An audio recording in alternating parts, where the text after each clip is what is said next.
Ok, bonsoir G, j'espère que tu vas bien. Donc, j'ai décidé cette nuit de faire l'effort de te faire une analyse de marché que je vais poster chaque matin avant l'ouverture du marché à 6 heures.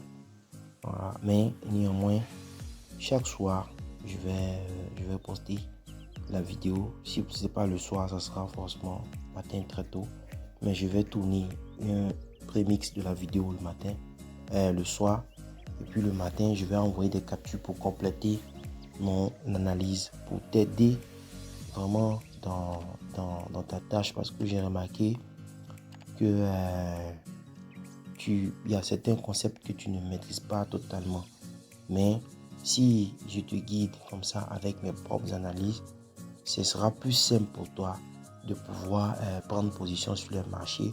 Tu connaîtras déjà les niveaux sur lesquels tu dois te méfier, des niveaux où tu peux te positionner, mais en même temps, tu pourras aussi anticiper et puis plutôt prendre tes dispositions et puis voilà, jauger tes gains et surtout aussi tes pertes. Donc c'est parti. Donc comme toujours, je commence toujours mon analyse en daily. On peut aller en weekly. Voilà. Et en weekly ici, tout de suite, on remarque qu'on a une selling ici qui a été tapée, ce qui a créé ce mouvement de reflux là que tu vois ici. Et agrandit un peu. Donc tout de suite, on voit ça. Alors, tu vois ici cette selling là. Donc cette selling weekly là, c'est celle-là qui a reflé les prix ici. Et la floor ici, weekly, voilà. Cette floor là, elle a bloqué les prix ici à la baisse. Donc on se retrouve bloqué entre ces deux niveaux. Donc déjà on sait que cette bougie weekly, aujourd'hui c'était le mercredi, donc demain c'est jeudi, vendredi. Donc on est en fin de jour, on est en fin de semaine. Donc ce repli là, donc la bougie a ouvert ici, elle est venue jusqu'ici et puis on a replié. Donc si on regarde en daily, excuse-moi. Donc si on regarde en daily, voilà comment ça s'est passé. On a eu la journée du mercredi qui vient de se terminer. On a la journée du mardi et la journée du lundi. Donc le lundi, on a eu ce mouvement d'impulsion là jusqu'à cette selling qui est ici. Jusqu'à cette selling qui est ici, ça, jusqu'à ici. Donc c'est ça qui a permis au marché de retomber à la baisse. Donc on a rebondi sur ça et on est tombé à la baisse. Pourquoi? Parce qu'on est à la base même dans un marché qui est encore très baissier. Donc tu vois ici, la moyenne mobile 100 est encore, on est encore en dessous de la moyenne mobile 100 et on vient de casser la moyenne mobile 50 à la baisse. Ça ne veut pas forcément dire qu'on va baisser. Donc il faut se méfier de plusieurs niveaux. Donc pour les jours à venir, ce niveau là va compter.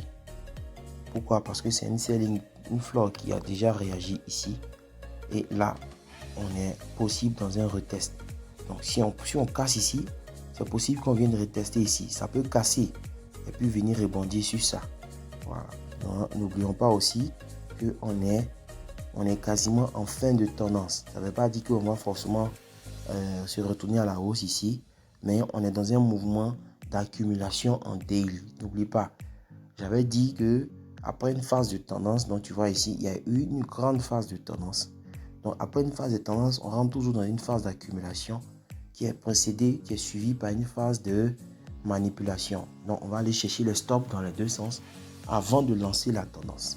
Voilà. Donc si j'applique simplement la méthode de Red Pill FX, la vidéo que je t'ai envoyée la dernière fois, je vais placer mon voilà, je vais placer mon Fibo. Voilà. Oh, excuse.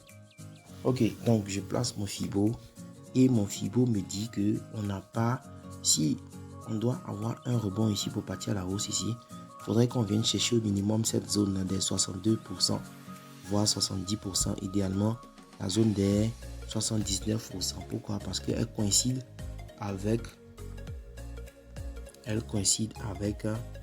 une selling ici en daily. Donc, on n'est pas dans un marché baissier, un marché de retournement confirmé. On est encore dans une phase d'accumulation. Donc, le plus probable, c'est qu'on vienne retester ici avant de revenir ici. Voilà. Ou bien on casse et on vient tomber ici. Maintenant, comment je fais pour savoir un peu dans quel sens je dois orienter mes trades? Voilà. Je vais enlever le Fibonacci. Je viens en H1. D'abord, je viens en H4. Le H4 me dit quoi? Il me dit OK. Quand je dézoome, le H4 me dit qu'il y a eu prise de liquidité. Voilà. Il y a eu une prise de liquidité ici. Tu vois, ici, ça c'est initiation BOS. Ça dit que il y avait de la liquidité en haut ici qu'on est venu taper ici, qu'on est venu chercher. Et on est revenu rebondir ici avant de repartir. Voilà. Et on se rend compte que le marché, il a rebondi sur cette selling H4 là. Ça c'est une selling, une floor H4. Il est venu rebondir sur ça à l'ouverture du marché. La dernière bougie H4 de la journée et du mercredi est venu rebondir sur ça. Voilà. Donc, on aura soit un rebond dans cette zone ici avant de repartir, ou bien on va venir casser directement pour venir chercher les plus bas. Donc, pour confirmer, il faut aller sur le H1. Donc, en H1, je vois effectivement qu'on a cassé la moyenne mobile 100 à la baisse. Donc, j'espère que tu suis un peu mon analyse. Voilà. Donc, si tu n'as pas bien compris, je te conseille de remettre la vidéo au début pour reprendre l'explication depuis le début. Donc, ici, je remarque qu'on a cassé la moyenne mobile 100 à la baisse. Donc, si on a cassé la moyenne mobile 100 à la baisse, le plus probable qu'on ait, c'est ici, je vois qu'on a 3 niveaux. On a un petit niveau. Je vais changer la couleur pour que ça ne soit pas mélangé. Je vais mettre ça dans un truc pas trop sombre. Ça peut aller. Ok, donc on a un petit niveau de rebond ici, soit on va rebondir ici, soit on va rebondir ici pour tomber là, pardon, excuse, je reprends. Donc soit on va venir rebondir ici pour revenir tester ça, tu vois. Et si on n'arrive pas à casser, on va revenir là. Ça va nous faire un L1, L2. Donc L1 pour le premier niveau ici, L2 pour le deuxième niveau. Donc soit on aura ce scénario là. Voilà. Donc, ou bien dans le cas contraire, on va revenir retester ici.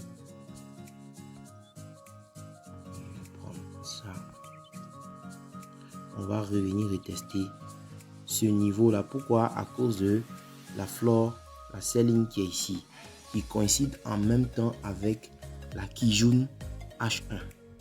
Donc tu vois, donc c'est une confluence du niveau. Donc on a une floor ici, une selling ici et puis une Kijun agrémentée par une moyenne mobile 50, une moyenne mobile 100 ici. Donc ça fait plein de blocages pour le prix. Donc s'il arrive à casser ici, il est possible que ici, ce soit une zone d'achat, une zone de vente massive.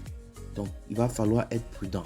Donc, demain, si tu te retrouves, tu te réveilles qu'on a cassé ici, quand on vient ici, ce n'est pas la peine de charger les positions lorsqu'on sera autour de cette zone-là. Il faut commencer à se méfier et attendre.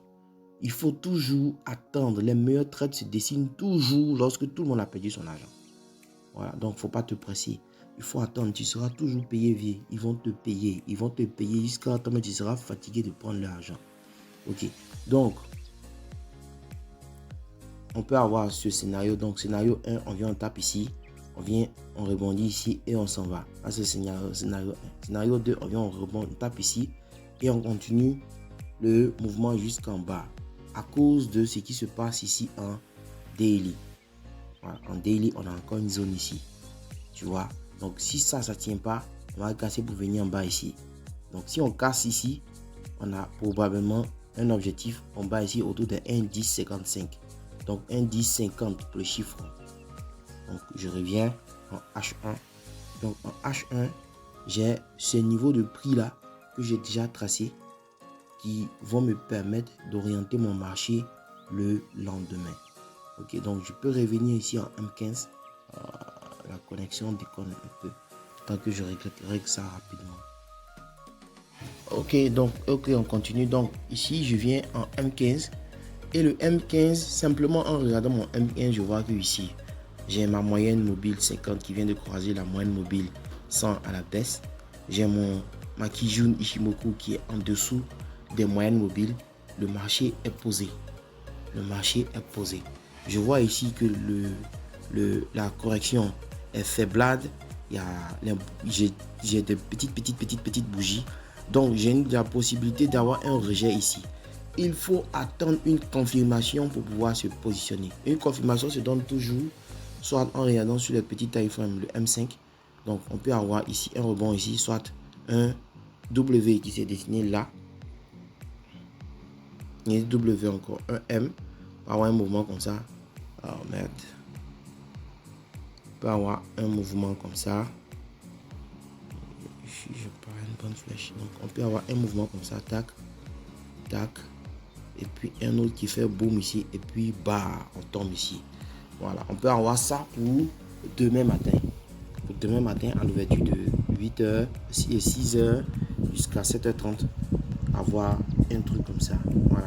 N'oublie pas qu'on a changé d'heure. Donc l'ouverture se fait plus à 6h mais 7h. Donc le gros mouvement que tu avais à 7h30, maintenant c'est à 8h30. Voilà, donc faut pas oublier, on a changé d'heure. Ok, donc on peut avoir ce mouvement là. Donc tant qu'on n'a pas un joli pattern, une jolie pattern qui se dessine autour de cette zone là, il ne faut pas prendre de position anticipée. Ok, donc je reviens ici en M15. Donc je vois en M15, j'ai mes deux zones tracées. J'ai ici et j'ai la zone qui est en bas ici. Donc ce sont mes zones d'intervention. Donc en fonction de la manière dont le marché va réagir sur ces zones-là, je saurai si je peux prendre position ou pas. Et ces zones-là me permettent de fixer des niveaux de stop. Voilà. Elles me permettent de fixer des niveaux de stop et puis de filtrer. Par exemple, comme ça, si je veux fixer un stop, si je dois me positionner ici après que le marché ait dessiné un joli pattern, une jolie pattern autour de cette zone-là. Il ne faut pas mettre le stop juste au-dessus de cette zone comme ça. Pas mettre ça ici.